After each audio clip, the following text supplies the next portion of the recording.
Hey guys, today I'm excited to be able to give you my spoiler review for Black Panther Wakanda Forever. So if you have not yet seen the movie, please do not let me ruin it for you in this video. Come back later after you've seen it and then we can talk about it. I want you guys to get loud in the comments. Let me know what you thought about this film. The good, the bad, the ugly, the fantastic, the emotional. I want to know. I want to talk about it with you guys because I have been sitting on this movie for a very, very long time. The premiere was weeks before release and it is killing me. So I can't wait to dive into the discussion with you guys in the comments. Now, before we do fully explore this movie, if this is your first time here, I'd love it if you take 1 second and hit that subscribe button. Go ahead and hit that notification bell so you don't miss out on more videos like this one. Okay, last warning, there will be spoilers. So let's talk about Black Panther Wakanda Forever.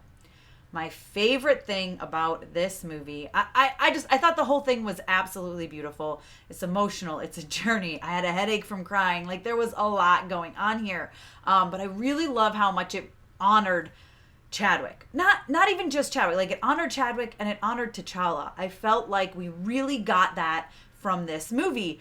So, of course, I absolutely loved that. The fact that this starts off immediately and you're hearing Shuri and you know, oh, they made him sick, just like Chadwick was. And she wanted to save him, and she couldn't. That moment was like a wave of emotions for me. And that's when I immediately started sobbing. I was like, oh no. They were like, we're taking what happened in real life and we are putting it into this movie. That was intense. It was a lot. And then, of course, you know, you learn that he's passed and you go into the Marvel title, which is the Chadwick title, you know, with all T'Challa in it. And it is a lot. It is heavy. It is intense. And that is how they start the flipping movie. And you're like, okay, let's go. And then it moves on from there and you get some really, really great stuff. I mean, what I love a lot about this movie is that it is truly about the oppressed, right? It is like because when Namor shows up, which if you guys have been around for a while, you know I'm not a massive fan of Namor in the comics.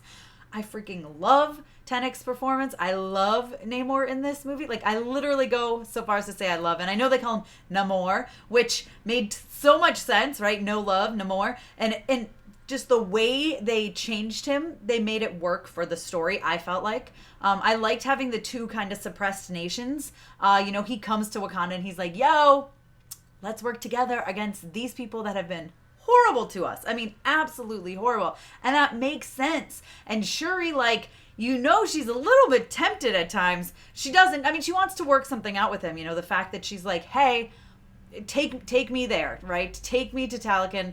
Let me see your people. Let me see your nation. She wanted to work something out there to make it work. Of course, we end up getting the big, massive blowout between the two nations, which is incredible. And then specifically between Namor and Shuri, which is amazing. When he, oh my gosh, when he goes Imperious Rex and she goes Wakanda Forever and they just, I was like, no, that was amazing. Like, my comic book heart soared in that moment. I think I started crying in that moment. I was like, nah, this is too many emotions. I can't handle this. But I really loved just the two of them and what that represents, you know, like, should we fight together against them, the oppressors? And of course, that's not really what happens, although you never know what could happen in the future. That mid-credit scene, let's talk about it real quick. Of course, there's only one. There was no end credit scene, but in the mid-credit scene, we learn that T'Challa has a son, and he's T'Challa, like, he's named T'Challa, and I was like, I can't. So, like, this feels like their way of recasting him, but not allowing him to continue on in the story. Of course, he's going to be younger, but he has his name, and goodness gracious, I loved that moment. I was crying. I promised myself I wasn't going to cry during this review. I have interviews later, and I can't mess up my makeup. So, but that moment, I was just like, oh my God, no. When he started walking down there, it was a lot. Shuri was incredible in that moment. I mean, I love that scene. And I think it was smart that they didn't add an end credit scene. I think that was the perfect ending to kind of just leave it for now. We know we're going to come back to this, okay? So anything they were going to tease for the future of the MCU, we just didn't need it in that moment. They gave us what we needed, and I love that. Another thing that's fantastic about this film is that we just see all of the different ways to handle grief, because so many people deal with grief in their own ways and in different ways. And I felt like we got so many different ways with the Queen. Oh, rest in peace. That was a devastating moment as well. With the Queen and with Okoye and Shuri and like just everybody, even Nakia, of course, is dealing with it in her own way, and M'Baku is dealing with it in his own way. Like, I just really thoroughly enjoyed like the full exploration of grief. I think that was important, and I think it's important for viewers who are grieving Chadwick Boseman in this moment and grieving T'Challa. You know, I mean, these actors themselves are grieving a brother, a friend, and so for them to be able to put that into their craft, I think helped make this movie as powerful and intense as it was. I think that really truly helped.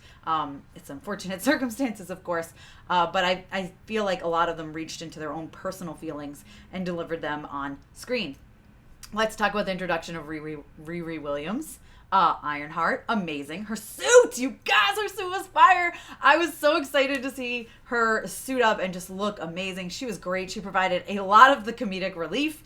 I loved her and Okoye and Shuri, the back and forth, like when they're at the college getting her. That whole scene was hilarious. Some of the lines that came out of her mouth, I was like, girl, I can't believe you just said that to Okoye. What is wrong with you? But I loved them. I loved her. I can't wait to see more of her in her own series. Okoye, the fact that she's not a Dora Milaje anymore. Like, I thought that she would end up being restored, but obviously that isn't what happened. That was kind of crazy when they were like, you lost my daughter. Like, okay, you're not a Dora Milaje anymore. Go away. You're a civilian now. I was like, what is happening? That was insane. I love that the Queen sacrificed herself for Riri. It is something a mother would do. That makes absolute sense for her character. Devastated to see her go. Angela Bassett deserves all the awards. She's phenomenal. Absolutely phenomenal in this film. Just the devastation and the grief that you see on her in the moments when she is like, I have lost literally everything, Okoye. Like, I have given everything. I don't care what you have given to Wakanda. I have given more. In that moment, that speech was amazing. And then, of course, like I said, when she gives up her life, she sacrifices herself for Riri. That is 100% true to the character, true to what a mother would do, and it just made sense. It sucks, and I'm pissed, and I'm shocked. I still can't believe they did that, but I think it made sense for the character, and so I'm okay with it. But overall, I mean, the film, just talk about how beautiful it was. It was gorgeous. The action scenes were insane. There's a lot of action here. Like, a lot of action. Maybe a little more than we needed, but there's a lot. Of course, I was super excited to see the Contessa come in here. Valerie, like, I was not expecting to see her in this movie at all. Maybe if they were going to do an end credit scene, right? But the fact that, like, that's her ex, like, they were exes, I was like, what is going on when she showed up? And she's like, oh my gosh, that part was just completely surprising. But I thought that she brought a lot of fun and a lot of, again, some comedic relief that we needed in a movie like this. Like, this movie needed comedic relief so that it just wouldn't be an absolute downer. I mean, talk about it. This was an emotional roller coaster. It was insane. I love the look of the Talikans. I guess I always want to call them Atlanteans, but that's not what they are. I thought it was interesting how they're blue when they're out of water, and then their regular skin color, flesh color when they are in the water. Of course, they need those things to breathe. I thought their land was absolutely beautiful. Again, Namor is like incredible in this. He's such a good villain because, like, he has a valid reason for acting the way that he does, and that right there is what I love so much about villains. When villains are operating in that gray area, that's the best villain, right? You don't want, I mean, listen, every once in a while I'm not going to get mad at like a maniacal like villain who just has no good intentions whatsoever. I'm not going to get mad at it, but that's not what Namor is, and that's not what Namor is in the comics. So I felt like this was a very real representation of Namor, even though they changed a little bit of his origin and a little bit of his background. I mean, he's still very much that same character. So I thoroughly enjoyed that. So what does the end credit mean? What does the ending of this film mean? I mean, I think you've got M'Baku as the king of Wakanda. I think that was perfect. I think that makes sense for the story. I'm very happy with that. You've got Shuri being the Black Panther, which works. I wish we would have seen, this is my biggest issue with with this movie is that I wish we had kind of seen maybe like her and Nakia and Okoye and maybe even the Queen as well kind of take on that role. I wish we had more than one Black Panther. I think I was spoiled because there was a rumor going around that that was going to happen, and I was like, oh, that makes sense, right? There doesn't need to be just one. And so when there was just one, I was like, I'm a little sad about this.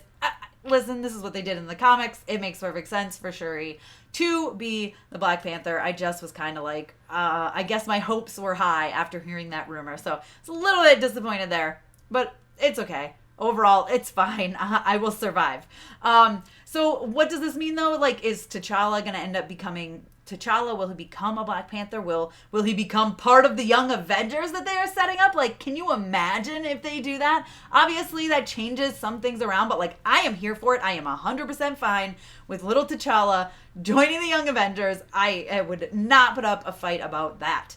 Overall, I just loved this movie. I thought it was beautiful. I thought it did honor Chadwick as well as T'Challa. I'm very excited to see where things go in the future. But I was very, very pleased with this. Very pleased with the action. Very pleased with the story. Very pleased with the emotions. And I felt like it made a lot of really good decisions and had a lot of great writing. Even though there are a little bit of issues here and there, I don't think it's anything that really fully takes away from the film. You guys let me know what you thought about Black Panther Wakanda Forever, because hopefully you have seen it if you just watched this entire video filled with spoilers. If not, you did it to yourself. I warned you. So let me know what you thought about it in the comments. I want to talk about it. I want to get loud. I want to discuss this because I feel like there's so much to talk about, and I'm sure I forgot like a million things I was planning on saying in this video already. You guys can check me out over on Instagram, Twitter, and TikTok. I'm MamasGeeky on all those platforms, MamasGeeky. You can also check me out at MamasGeeky.com. Thank you guys so much for taking the time to watch this video. Don't forget to give me a thumbs up, subscribe, and hit that notification bell. And if you haven't seen Black Panther Wakanda Forever and you just watched this video, I'm so sorry I ruined it for you, but still go see it and see it on the biggest screen possible because it's absolutely worth it. Thank you so much to all my monetary supporters, my members, and my Patreons. Love you guys.